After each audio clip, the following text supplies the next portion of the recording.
Bitch ass motherfucker, it's me right here.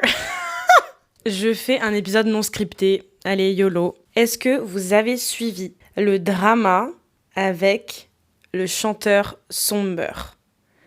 Je suis dépitée parce que j'adorais cet artiste, j'adore ses chansons, mais tous les artistes masculins me déprimaient. Franchement, il n'y a plus personne dans ma playlist là.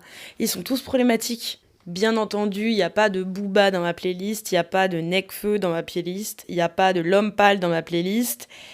Mais bon, petit à petit, à chaque fois, on est là, il y a toujours quelqu'un qu'on est obligé d'enlever, quoi, parce qu'on apprend qu'en fait, ils font juste des dingueries. Bon, Somber, il a pas fait autant de dingueries que ces autres mecs-là, mais néanmoins, on se rend compte que ça commence plutôt tôt, quoi. On commence à accepter des actions qui sont pas ok, parce que justement, on se dit, ouais, mais c'est pas si grave que ça, et du coup, on attend que ça devienne, genre, grave à la P. Diddy, pour vraiment se dire, ah bah ouais, ce mec-là est pas ok. Bon, j'arrête de tergiverser, je vous raconte. En colère, en colère, en colère, en colère. Il y a eu tout un drama qui est sorti sur TikTok. En fait, il y a une fille qui est allée au concert de ce chanteur, Somber. Sombre, pour les Français, mais sombre sans un E. Si c'était un chanteur français et qui s'appelait Sombre, je pourrais mourir sur place parce que ça fait trop mal alpha. Je suis sombre. Je peux pas. Ces musiques, elles ont vraiment buzzé là récemment, ces derniers mois. Et du coup, le mec fait plein de concerts. Bref, elle y va avec son mec et je crois quelques amis. Et elle raconte dans une vidéo TikTok de genre 6 minutes ou 8 minutes, je sais pas, à quel point elle a détesté. Et elle dit exactement ce qu'elle a pas aimé dans le concert. Donc la meuf raconte que, voilà, le mec, il a 20 ans, bien entendu, mais en fait, là, tout le public, c'était que des petites jeunes de 13 ans, 14 ans max, quoi. C'était vraiment des jeunes filles. Elle s'était pas rendu compte que l'audience de Somber, elle était vraiment hyper jeune, quoi. On aurait dit l'audience de Justin Bieber quand il était à son prime en 2006. Je sais pas du tout à quelle époque il était à son prime. Je pense que c'était un peu plus tard. Et ensuite, elle dit, bon, voilà, c'est pas grave, moi je viens pour le concert de Somber, j'attends que mon artiste favori arrive. Et apparemment, là, ça part en cacahuète, ça devient de pire en pire. Somber, il arrêtait pas de faire des références à des mèmes extrêmement sexuels, genre. Il dit, ouais, suck my dick, donc suce ma bite, vous voulez sucer ma bite, ou je sais pas quoi. Il parle de trucs comme ça, hyper sexuels. Ensuite, il demande à toutes les filles du public d'aboyer. Et il y a des vidéos où on voit toutes les meufs qui aboient. Et genre, c'est so fucking cringe. Oh my god, I cannot, no way. Ensuite, du coup, la meuf, elle se sentait pas du tout à l'aise. Mais c'est une blague, je comprends pas. Elle se dit, ok, c'est pas grave, au moins je vais écouter les chansons. Sauf qu'en fait, il faisait plus de blagues hyper cheloues et déplacées que des vraies chansons. Le mec a 20 ans au passage. Hein. Et il y a plein de vidéos qui sont sorties du même type que celle de la fille qui témoigne, justement avec d'autres jeunes femmes qui sont allées à son concert et qui s'attendaient à un truc hyper stylé et qui ont été extrêmement déçues par la prestation, mais surtout extrêmement déçues par l'attitude du chanteur avec tout le monde, quoi. Mais pourtant, les petites de 13 ans, qui, je pense, ne se rendent pas compte de ce que ça veut dire et de l'ampleur aussi du truc. Genre un mec de 20 ans qui mime, qui est en train de ken son micro, et genre le trépied de son micro, qui dit suck my dick, qui demande à tout le monde d'aboyer et tout. Et c'est pas du tout approprié venant de la part d'un mec qui a 20 ans, tu vois. Anyway, donc j'en reviens à ce que je disais, la meuf principale, elle poste cette vidéo et de là, elle se prend mais une vague de haine de la part des hommes, déjà, mais aussi de la part de toutes les fans très jeunes de Somber. Donc elle s'en prend plein la gueule par tout le monde, quoi. Et je trouve ça hyper intéressant parce que on est capable de se tourner le dos extrêmement facilement quand il s'agit d'avoir l'attention d'un mec ou de défendre un mec qui en réalité ne te connaît pas. On est capable vraiment de se piquer, alors que moi je trouve qu'il y a un truc qui est extrêmement important quand on est une femme, c'est la sororité. Parce qu'on vit dans une société où on n'a pas de cadeau qui nous est donné si on est des femmes. Et c'est extrêmement important d'être soudés, de se lier ensemble contre des actions qu'on trouve anormales, des chanteurs qui ont des attitudes inappropriées. C'est extrêmement important de rester soudé. Et j'ai vu la même chose se dérouler quand les plaintes ont été rendues publiques à propos de l'homme pâle, qui est accusé de 4 agressions sexuelles. Si vous allez sur le compte Insta de l'homme pâle, vous verrez qu'il y a énormément d'hommes, bien entendu, qui le soutiennent. Il s'agit d'une minorité de mecs qui réussissent à se dire « Waouh, ce mec-là, il est pas ok, il est pas normal, il est problématique ». Mais en plus de ça, il y a aussi énormément de femmes qui le soutiennent et qui sont en mode « T'inquiète BG, on attend tout retour et tout ». Je me dis, c'est fou, encore une fois, cette capacité qu'on a, nous, les femmes, alors qu'on devrait pouvoir rester soudées, à se détourner des autres femmes qui subissent des horreurs. Et je me suis posé la question, pourquoi ? Pourquoi on est tant, même pas forcément à faire ça, pas forcément à supporter un artiste qui est problématique, mais on est tant à avoir du sexisme intériorisé. Pourquoi il y a tant de femmes qui votent, par exemple, à l'extrême droite ? Pourquoi il y a tant de femmes qui sont contre l'avortement ? Pourquoi il y a tant de femmes qui voient le féminisme, donc un mouvement qui veut leur liberté, leur égalité, leur bien-être, leur sécurité, comme un mouvement à éradiquer, un mouvement négatif, un mouvement dont il faut se détourner ? Pourquoi est-ce que ça se passe comme ça ?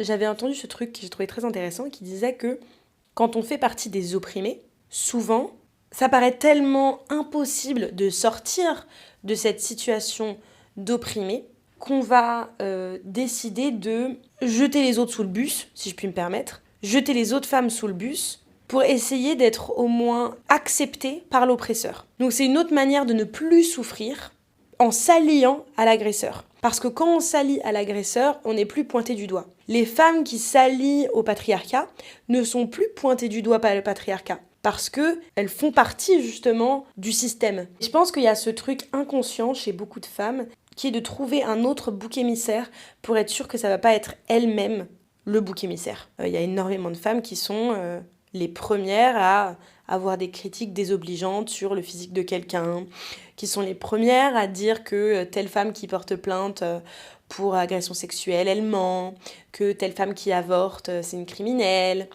Je ne sais pas si vous avez entendu parler de cette affaire de violence conjugale entre la streameuse Elidia et le streamer Fugu.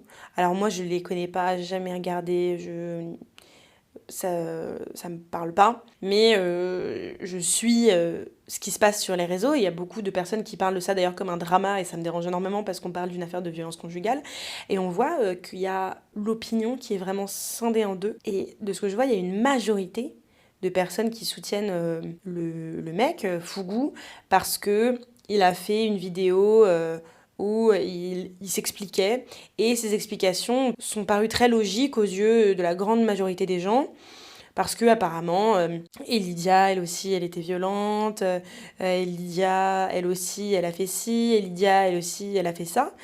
Et j'ai trouvé ça extrêmement intéressant de voir à quel point on pouvait se retourner facilement contre une femme. Il y en a beaucoup qui disent, oui, Elidia, elle a porté plainte, mais elle n'a aucune preuve. Alors que Fugu, il a 49 minutes de preuve, parce qu'il a fait une vidéo hyper longue. Quand on sait ce que ça peut impliquer de porter plainte pour une femme, enfin, je veux dire, on est au courant qu'une femme qui porte plainte, elle va se faire incendier. Qu'elle dise ou non la vérité, elle va se faire harceler. Elle va se faire menacer de mort. Elle va se faire menacer d'agression, menacer de tout ce que tu veux. Elle va vivre un enfer. Une femme, quand elle décide de parler, elle sait qu'elle va vivre un enfer. Et je suis très intriguée par ces personnes qui peuvent penser qu'une femme va porter plainte contre une personnalité publique. Donc, elle sait qu'elle va se prendre encore plus de merde que si c'était quelqu'un de pas connu, tu vois. Et qu'elle ferait ça juste pour le buzz, pour mentir. Qui aurait envie de recevoir des menaces de mort ? Elle va gagner quoi ? Même porter plainte, à part dépenser énormément d'argent, tu gagnes rien. La plupart des plaintes sont classées sans suite. Donc ce mythe comme quoi les femmes gagneraient de l'argent, les femmes en profiteraient, ça veut pas dire qu'il y a eu aucune fausse accusation, mais on parle quand même d'une minorité flagrante quand même. Mais voilà, je me suis interrogée sur cette capacité qu'on a nous aussi à se retourner contre les personnes de notre propre sexe, de notre propre genre. J'ai vu des vidéos de jeunes femmes qui se moquaient de Lydia, par exemple, et je me dis, c'est fou, on ne sait pas. Je veux dire, la fille, elle a porté plainte, elle a des avocats. Quand tu as une enquête en cours, tu peux pas balancer tout ce que tu sais, parce que ça doit être utilisé dans le cadre de l'enquête. Enfin, tu peux pas sortir tes preuves sur les réseaux sociaux comme ça. Quand il y a une enquête en cours, il y a des choses que tu dois garder pour toi, qui sont prises en charge par la justice. Et du coup, il y a beaucoup de gens qui sont en mode, ouais, elle a pas de preuves, mais en fait, on n'a pas attendu de voir ce qui allait se passer. Et surtout que le mec, dans sa vidéo d'explication, il dit bien qu'il l'a frappée à tel et tel moment, notamment un moment où elle aurait voulu sortir de la voiture dans laquelle ils étaient, alors qu'ils étaient sur l'autoroute. Et que du coup, lui, pour lui sauver la vie, il l'a tiré à l'intérieur de la voiture pour l'empêcher de sauter, et ensuite, il lui a foutu une claque. Et même moi, quand j'ai vu ça, je me suis dit, oh là, si c'est vrai, c'est chaud, tu vois. Enfin, et en fait, en prenant du recul, je me suis dit, attends. Il n'y a rien qui justifie des violences. Et j'ai vu, heureusement, quelques vidéos d'un mec, mais qui disait, je n'ai pas besoin d'explications. J'ai regardé la vidéo de Fougou en entier. Je suis du côté des Lydia. C'est ce que disait le mec. C'était un daron. Et il disait, en fait, j'ai même pas besoin, je pourrais la regarder, j'ai bien tout écouté. Le fait est que il a commis des actes de violence envers elle. Point barre. En fait, il n'y a pas à aller plus loin que ça. C'est est-ce qu'il l'a frappée ou est-ce qu'il l'a pas frappée ? Il l'a frappée. Bon. Fin de la discussion. Enfin bref, je vais pas tergiverser pendant 30 ans sur cette affaire-là parce que je la connais pas assez et qu'en plus, visiblement, les gens ont énormément de mal à garder leur calme quand on parle de cette affaire ou de beaucoup d'affaires qui sont un peu médiatisées. Hein. Quand on parle de l'homme pâle, quand on parle de Nekfeu, on dirait que Fougou, c'est votre meilleur pote. Vraiment, y a énormément de gars que j'ai vus sur les réseaux qui pètent un câble, quoi.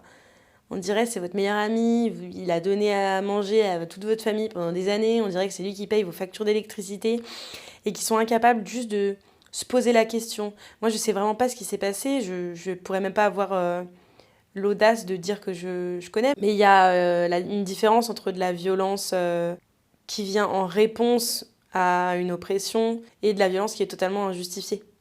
Et si j'en reviens... Ah putain, je me suis égarée.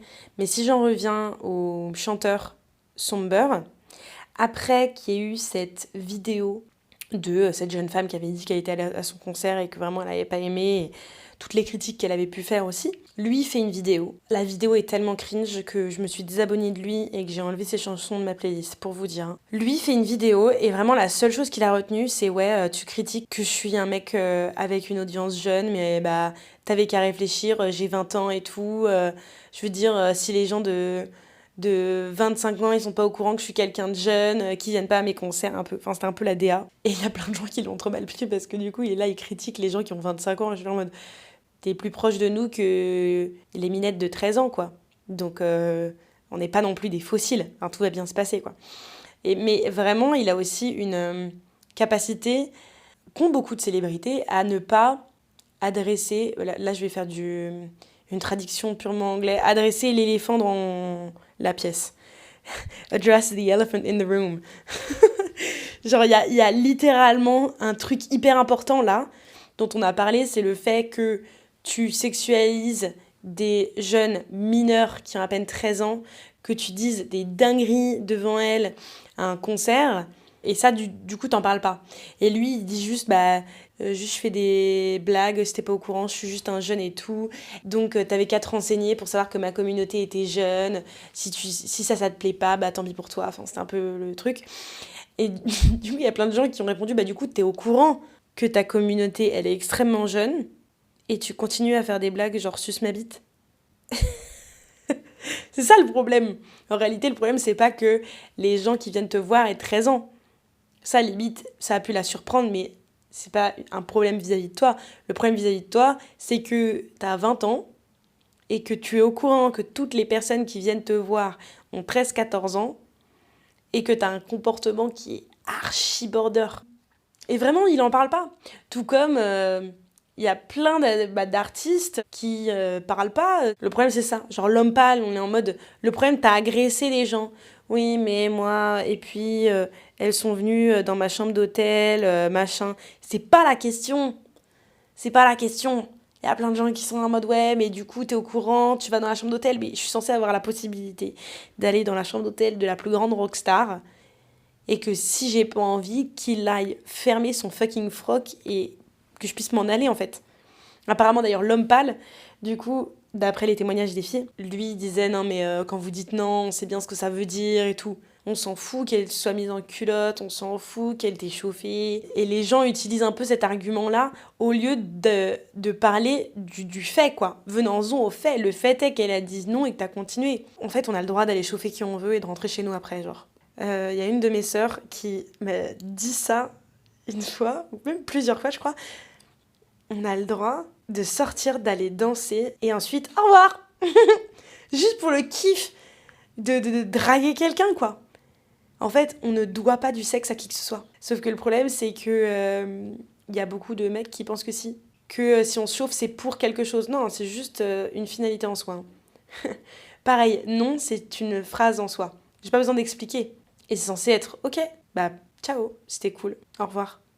Ça m'a foutu en rogne, en tout cas toutes ces histoires sur son beurre, et c'est le cas avec énormément d'artistes, et on voit que, bon encore lui, voilà, il n'a pas commis de crime, c'est surtout un comportement qui est déplacé, mais je pense qu'on laisse beaucoup de choses passer jusqu'à ce que ça soit trop tard en fait.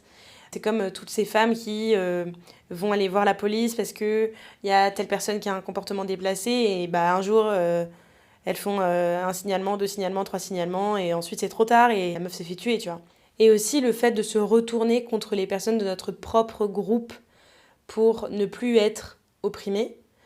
Ça arrive également chez les personnes noires. J'ai lu justement ce livre qui en soi n'est pas exactement relié mais qui s'appelle « Vous ne baiserez plus » de Naya Ali, qui est justement une femme noire. Et elle racontait, à ma grande surprise, parce que du coup j'étais pas au courant, que la grande majorité du harcèlement qu'elle a subi venait des hommes noirs.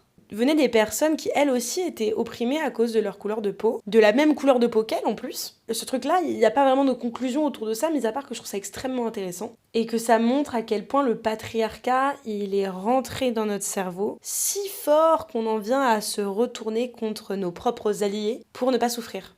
Alors qu'en fait, on souffre aussi.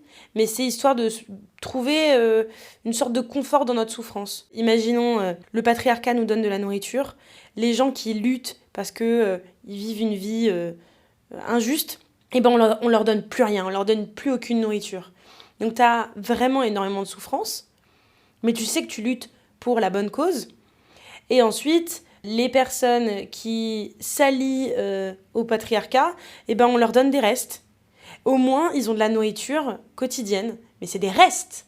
Mais ça leur procure un confort, minime certes, mais un confort dans une situation d'oppression, pour ne plus faire partie des gens qui n'ont rien à bouffer. Je sais pas si vous voyez. Mais donc bref. Mais bon voilà, tout ça, ça m'a mis vraiment, vraiment en rogne quoi, et en colère. Vous venez d'écouter un épisode du podcast En colère. Si vous êtes toujours zen, c'est que vous n'avez pas écouté assez fort. Vous trichez. Bon alors maintenant, soit vous allez crier dans votre oreiller, soit vous écoutez l'épisode d'après. Allez, oust!